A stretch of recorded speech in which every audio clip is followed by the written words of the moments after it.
Tak banyak yang ingat kepada Allah. Agar kalbu kita bangun. Apa yang kita kejar di dunia ini semuanya sia-sia. Tentang bagaimana manusia harus menerima takdir.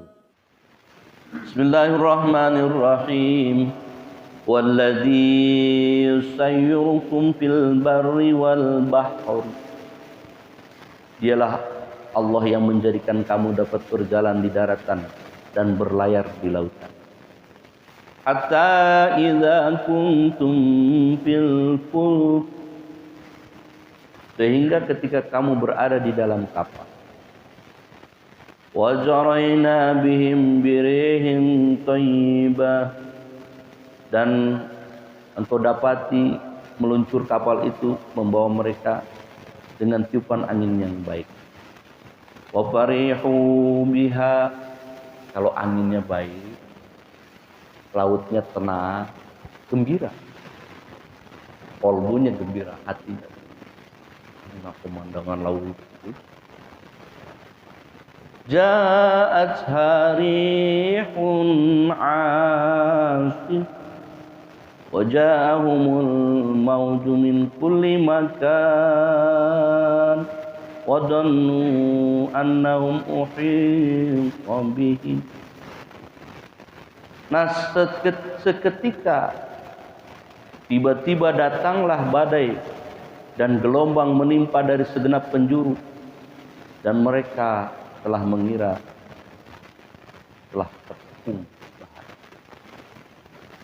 Kalau kapalnya berlayar dengan tenang, ataupun gembira hati, parih. Tapi begitu badai datang, mengombang-ambingkan kapal ke kiri dan ke kanan, ke atas ke bawah, lautan bergejolak, maka orang yang ada di kapal itu akan apa? Akan merasa kematian telah di tengah lautan. Ngarepin apa? Mau loncat kemana? Lautan bergejolak begitu. Muncul apa? Takut yang luar biasa. Muncul apa? Mau ngarepin kapten kapal, mau ngarepin orang besar. Orang yang besar aja pegangan kapal begini, ketakutan. Kapten kapal aja udah nggak bisa mengendalikan lagi kapalnya. Maka pada posisi begitu kata Allah, da'awullaha mukhlishina lahuddin. Maka mereka berdoa dengan tulus ikhlas kepada Allah semata, pada Allah semata-mata. Jadi mukhlishina lahuddin itu digambarkan posisi orang yang sedang terombang-ambing di kapal mengharapkan pertolongan Allah. Maka ibadah yang paling baik itu adalah ibadah. Bukanlah ibadah kepada Allah seolah-olah engkau akan. Ini posisi jiwa itu. Posisi jiwa kalau kita ingin mukhlishina lahuddin adalah ketika kita beribadah seolah-olah kita mau mati. Dan persoalannya posisi itu kita nggak akan dapat. Kenapa? Merasa hebat ya, merasa masih muda. Padahal usia sudah 62, tinggal setahun lagi kalau ngikut usia Nabi. Ada yang sudah lewat, dapat bonus itu padahal. Masih juga nggak merasa. Tapi kalau untuk mengetahui posisi mukhlishina lahuddin di sini, ayat 22 surah Yunus. Da'allaha mukhlishina lahuddin, la in anjaytana min hadhi lanakunanna minasyakirin. Sekiranya engkau menyelamatkan kami dari bahaya ini, pasti kami termasuk orang-orang yang bersyukur. Bapak Ibu yang dirahmati Allah, ibadah yang baik, ibadah yang sampai kepada tingkat mukhlishina lahuddin, ibadah yang sampai membuat seorang melakukannya menjadi orang yang bertakwa adalah ibadah yang bukan hanya sekedar fisik dilakukan, tapi juga mengetahui makrifah kepada siapa yang disembah. Dan setelah itu mengkondisikan jiwa kita seolah-olah kita akan berjumpa dengan Allah Subhanahu wa taala. Maka ibadah yang seperti itulah ibadah puncak. Bagaimana seseorang yang dalam surah Yunus ini diceritakan di tengah kapal yang terombang-ambing berdoa kepada Allah, da'allaha mukhlishina lahu. Bapak Ibu yang dirahmati Allah, barangkali itu yang dapat saya sampaikan. Belum saya tutup, ada yang mau bertanya? Kami persilahkan. Silakan Bu.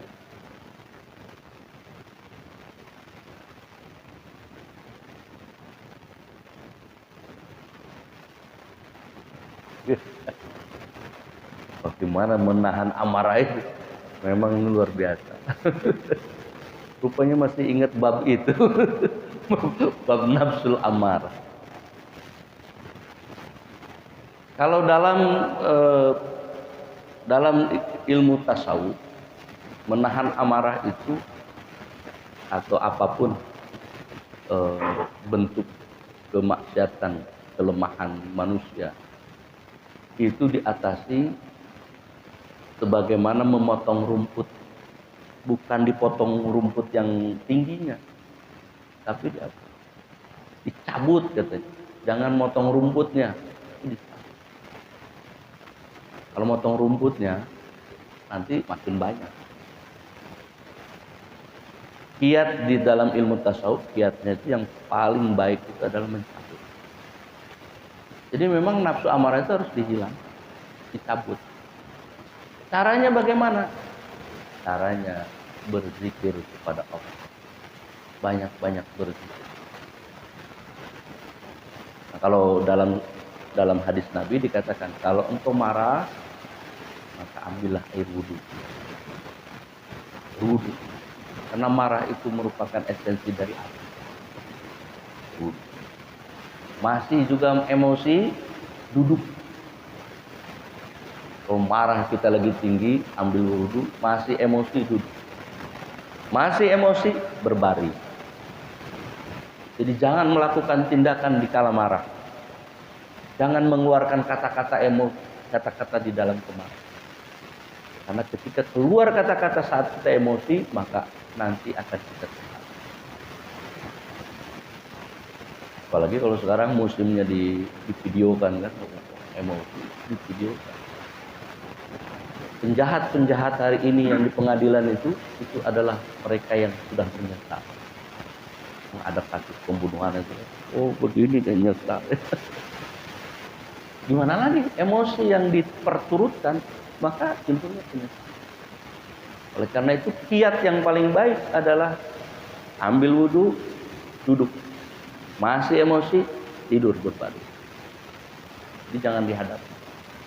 Ini biasanya kalau kita enggak, saling antar tetangga, wah saling sambut. Akhirnya yang tadinya masalahnya kecil jadi besar. Awalnya masalah sampah ini tolong dipindahin dong. Oh. Pindahin dong. Kata-katanya menyakitkan. Iya, tapi ibu ngomongnya jangan begitu. Wah, loh saya kan ngomong benar, kali ini pindahin. Naik lagi. Iya, tapi ngomongnya begitu. Itu kalau ngomong ucapan gitu aja nggak selesai itu. Sampai malam pun nggak selesai.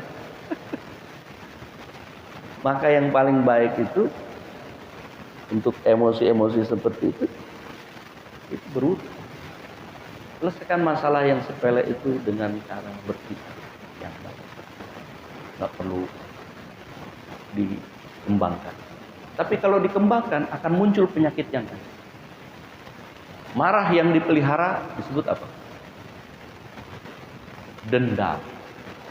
Kemarahan yang dipupuk itu muncul dendam.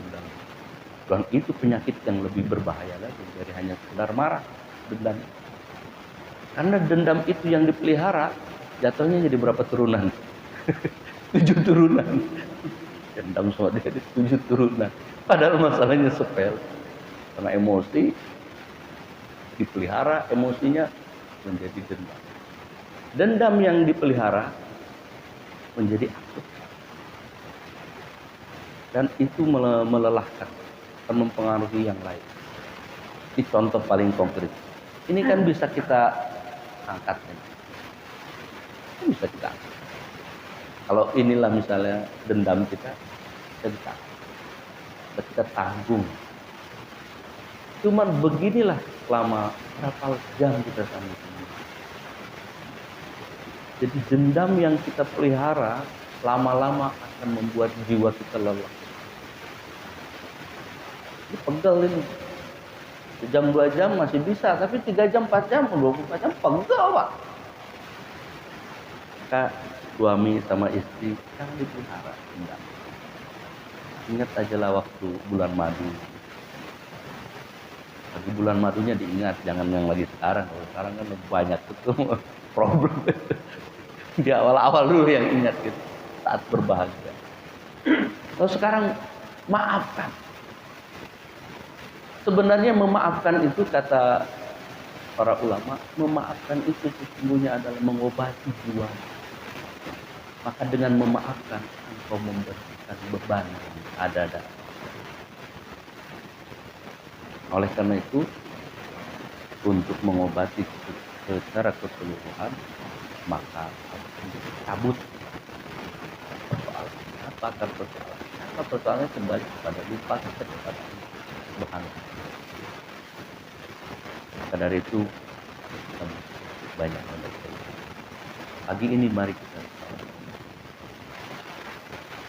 dendam 10 menit ila hadratin Nabi Mustafa Muhammadin sallallahu alaihi wasallam wa ala alihi wa azwajihi wa auladi wa dzurriyyati wa ahli baiti ajmain sallallahu al-fatih. A'udzu billahi minasy syaithanir rajim. Bismillahir rahmanir rahim.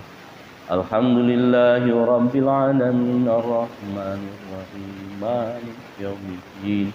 Iyyaka na'budu wa iyyaka nasta'in. Ihdinas siratal mustaqim. Siratal ladzina an'amta 'alaihim ghairil maghdubi 'alaihim waladdallin. Astaghfirullahal ghafurur rahim. Astaghfirullahal ghafurur rahim. Astaghfirullahal ghafur